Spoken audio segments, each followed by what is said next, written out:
Pentolan tauhid yang keempat, penguasa, hakim, dan penegak hukum yang berhukum atau memutuskan perkara dengan selain kitabullah dan sunnah rasulnya.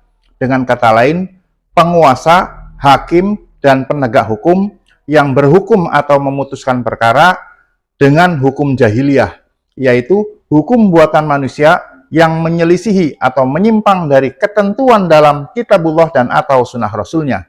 Hal ini berdasarkan firman Allah sebagai berikut. Yang pertama, An-Nisa ayat 60.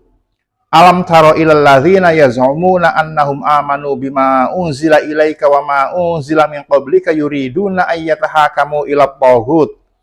Yuriduna ayyatahakamu ila taghuti wa qad umiru ayyakfuru bih. Wa yuridu syaitanu ayyudillahum dhalalan ba'ida. Apakah kamu, wahai Muhammad, tidak memperhatikan orang-orang yang mengaku diri mereka telah beriman kepada apa yang diturunkan kepadamu dan kepada apa yang diturunkan sebelummu, tetapi mereka masih menginginkan ketetapan hukum kepada taghut, padahal mereka telah diperintahkan untuk mengingkari taghut itu, dan setan bermaksud menyesatkan mereka dengan kesesatan yang sejauh-jauhnya. Perhatikan baik-baik, dalam ayat tersebut, orang-orang yang mengaku telah beriman kepada kitabullah masih menginginkan ketetapan hukum kepada selain kitabullah dan sunnah rasulnya, yang oleh Allah diistilahkan dengan masih menginginkan ketetapan hukum kepada taghut. Jadi, yang dimaksud taghut dalam ayat tersebut bisa berupa penguasa, hakim, dan penegak hukum yang berhukum atau memutuskan perkara dengan selain kitabullah dan sunnah rasulnya. Bisa juga berupa pedoman hukum, seperti undang-undang, hukum adat, peraturan, dan keputusan yang menyelisihi atau menyimpang dari ketentuan dalam kitabullah dan atau sunnah rasulnya.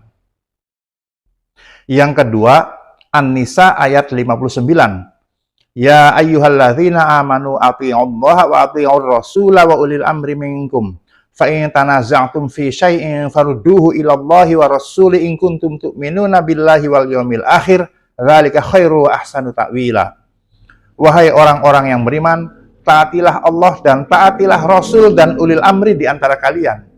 Kemudian jika kalian berlainan pendapat tentang sesuatu, maka kembalikanlah ia kepada Allah dan Rasul jika kalian beriman kepada Allah dan hari akhirat. Yang demikian itu lebih utama dan lebih baik akibatnya. Berkenaan dengan ayat tersebut, banyak muslim yang beranggapan bahwa ulil amri adalah kepala negara yang beragama Islam. Jadi, jika ada seorang muslim yang memimpin atau mengepalai sebuah negara, maka dialah ulil amri yang wajib ditaati. Anggapan seperti itu tidak tepat, bahkan bisa menyesatkan. Mengapa? Perhatikan baik-baik An-Nisa ayat 59 tersebut. Dalam ayat tersebut, ada perintah untuk menaati ulil amri dan perintah untuk menyelesaikan perkara dengan kitabullah dan sunnah rasulnya.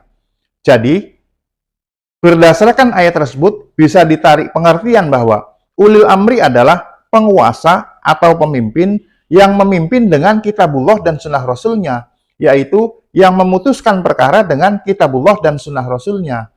Jika penguasa atau pemimpin memutuskan perkara dengan selain kitabullah dan sunnah rasulnya, maka dia bukanlah ulil amri yang wajib ditaati, tetapi taghut, seperti yang sudah dijelaskan dalam pembahasan tentang An-Nisa ayat 60 di atas.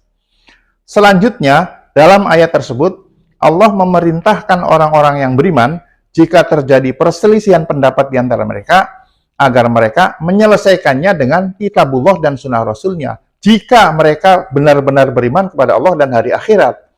Itu berarti, jika mereka menyelesaikannya dengan selain kitabullah dan sunnah rasulnya, maka mereka bukanlah orang yang beriman kepada Allah dan hari akhirat.